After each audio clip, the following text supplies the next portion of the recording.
Morning guys, hope all doing well. Thank you for everyone that so far has subscribed to my channel. I really appreciate it. I think 24 subscribers over a few weeks. I think it's actually really good. Do share my videos with your friends. Please give me some comments too. I'd like feedback to see more of, etc. Today's video is going to be on why a cheat day may be ruining your diet.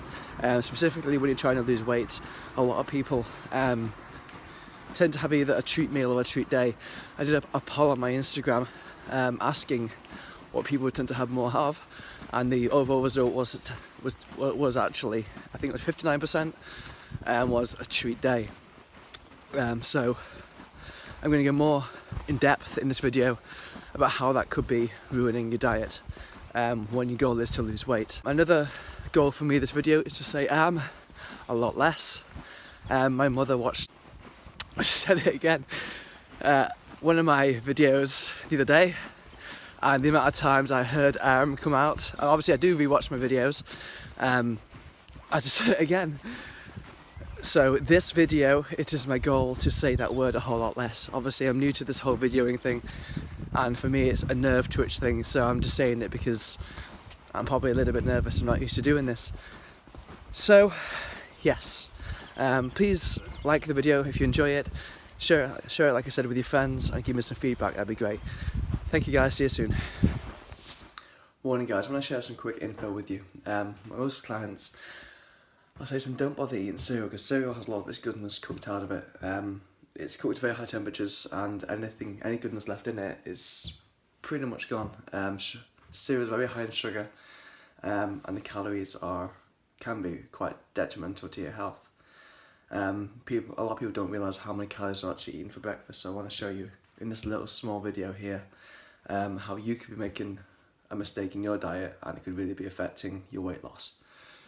So, got this morning, here's my average size bowl. Oh, my favourite cereal, chocolate squares, yes, fantastic. You might be feeding your kids these, so I'm really hungry.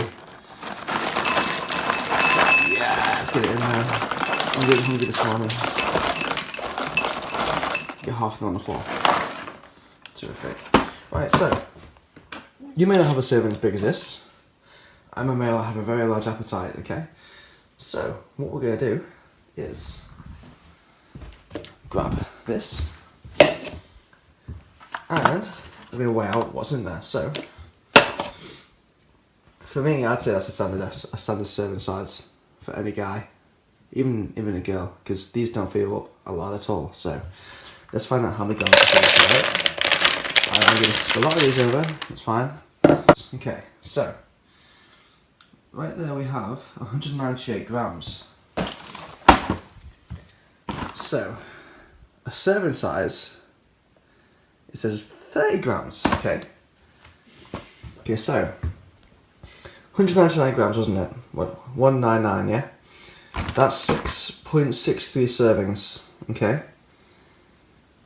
So that's the equivalent of 1,218 calories in this. So if I didn't weigh this out and I'm starving this morning, which I am, I could have easily had that portion, maybe filled me for an hour or so, and I'd be hungry again, because it's a fast release carbohydrate, so it's going to peak your insulin level, so you're going to get energy nice and quickly, and then after that you're going to have a really quick and fast downfall, and then be hungry within another hour or two. So 1,200 calories in that. Okay, let me show you what they say a recommended serving is, because obviously the amount of calories that's in this cereal breakfast food. Zero it. Okay, 30 grams. Don't forget, that's what we're looking for here.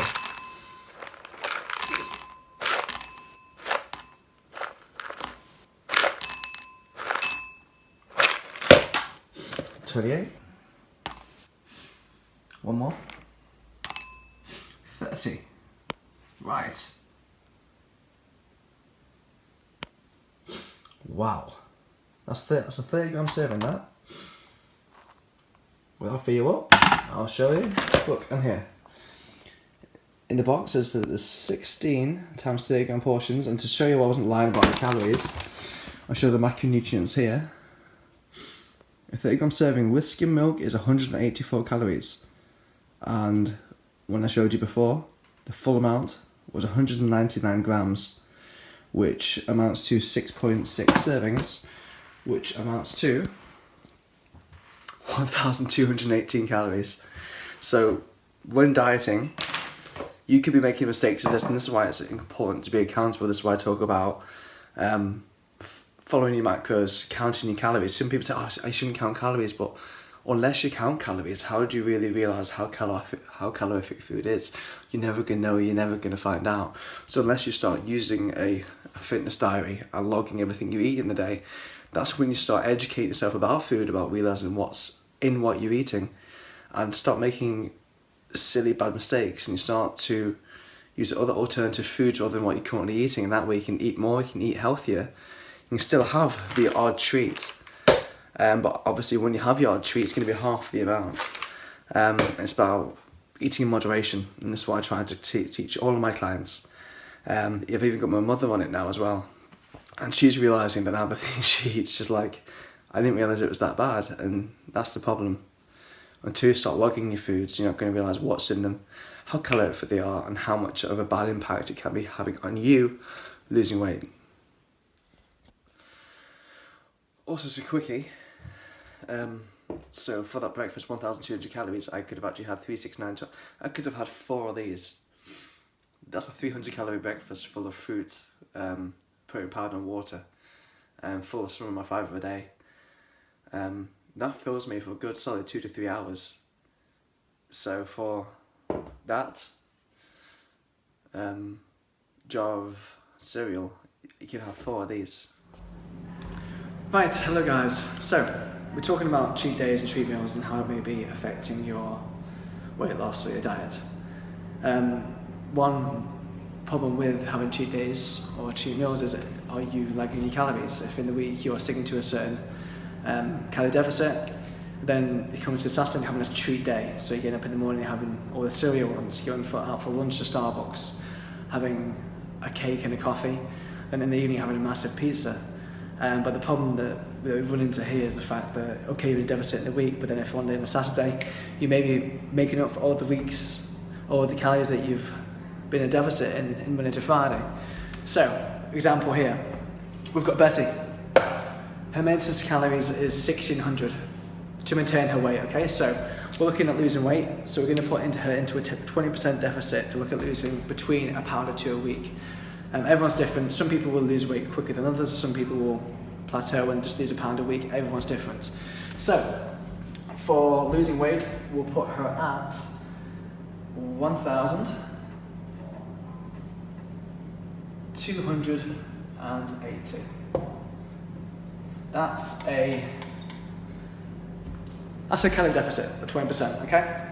So if she sticks to that a week, she'll be in a deficit of around, this is a rough figure in my head, 2,250, I think, in my head. My maths may be off, a little off, it doesn't matter. So for the week, if Betty eats 8,960 calories a week,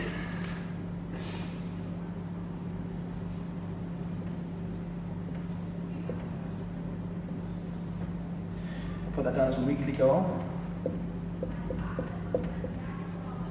My handwriting isn't amazing here. If she sticks to 8,960 calories a week, she will lose weight. She will lose between 1 to 2 pounds a week, okay? So, but that's as long as she sticks to her macros no matter what, Monday through to Sunday. She should be losing weight. So great if she's really good Monday to Friday.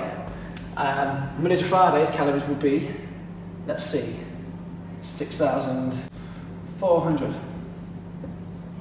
Okay?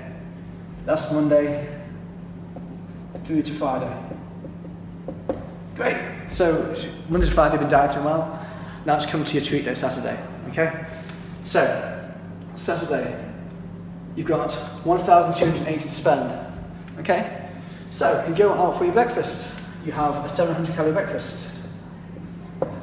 You go out for your Starbucks. You have a cake and a high calorific coffee. So let's say 400 calorie coffee and a 500 calorie cake, so that's already up to 800 calories.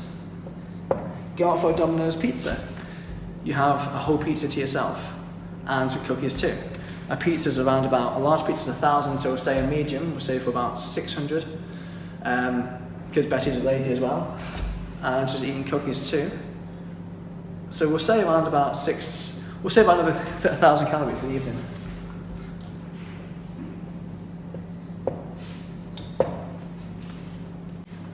So that's a total of 2,500.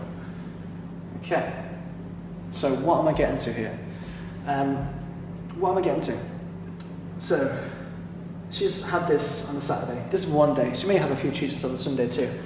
So her goal was this, and she's eaten an extra amount of calories of 1,220 calories. So, considering that in the first place we're looking to lose weight, and we're looking of a deficit of, definitely put deficit here, 320 calories. Right. So in one day, she's almost completely gone backwards. 3, 6, 9, 12. She's had 4 days of, in one day, she's gone back 4 days. So the 4 days that she's been in a deficit of just over 300 calories, she's made it all up for in one day. So as she comes to Saturday, she's had a really good week of dieting. Saturday, she's had a treat day, she's going out binging, having eaten what the hell she wants. And to actually step back, because she's not been accountable for calories on the weekend, she's eating whatever she wants on the treat day, and the deficit that she was in has now gone. She's not. So because she had a treat day, not having a treat meal, she can eat obviously a lot more, go out a lot more, treat with her friends. That's not even involving alcohol or anything like that. So the people that eat really well Monday to Friday are doing great with their diets. It's a bad thing because if you have a treat day, you're not knowing what you're eating what the hell you want, because you think you've been so good in the week, but it's really quick to put calories in. Like I showed in the video previously, I did a bowl of cereal and showed you how much calories can just be in a bowl of cereal. You know, you're going out for the day for having breakfast out, lunch out, dinner out, and a few drinks. Your calories stack up, and before you know it, when you put your hard work in the week for losing weight, comes to the Saturday, you go all out, and you're just ruining all the hard work you made in the week. So then it comes to Sunday. If you've been out drinking, for example, Sunday you're going to eat it bad again, and then it comes to Monday again to start over, and we're starting all over again, where in actual fact, we're higher on the calories than what we should have been for a goal. That's just after Saturday. So come Sunday, even if we stuck to a deficit of 1,280, we're still being in the surplus of 10,000 calories, therefore still over our goal, and not losing weight, and that's the vicious cycle we can get into. Right, so we're back at home now, so I hope that kind of made sense to you. All I'm trying to say is that if you're good in the week in your diet and you go for what the hell you want in the weekends, you're not being sensible with your calories. Because if you don't track what you eat on the weekend, then you're freelancing it and you're just ruining all the hard work you do in the week. If you do like to treat yourself more on the weekend, you can be in a greater deficit in the week to make up for the fact that you do have more treats on the weekend. However, that would mean that in the weekdays, you'd be eating minimal calories more so. So instead of having your 1,280, you'd be having something like 900 calories a day, Monday to Friday. And for your work life, if you go to the gym, because you do exercise as well, or if you're very active with your children, then that, you're going to feel very zombified, very drained. It's just not, it's not maintainable. You want to be losing weight slowly, but moderately. And at the same time learning about nutrition, learning about your foods, and that's the positive of using like a food diary like MyFitnessPal or any other app you decide to use. So key message to take from this is be accountable, be good in the week. If you have a treat in the weekend, have one, but make up for it. Either fast a little bit in the morning or just make a better choice when you go out for that meal in the evening. Or have 1 or 2 glasses of wine, especially if you're trying to diet. Obviously, I don't advocate this if you're just living your everyday lifestyle, but if your goal is to lose weight, then you've got to be accountable for every calorie. It matters. I hope you've enjoyed the video, guys. Please give it a thumbs up. If you haven't been on my channel before, please do subscribe and give me a comment, give me some of your feedback. Like I am just starting these videos, so I'm a bit edgy. I'm still not quite perfect yet, but the more I do, the better I'll get and the better content I'll hopefully create. Thanks for watching, and I'll see you soon.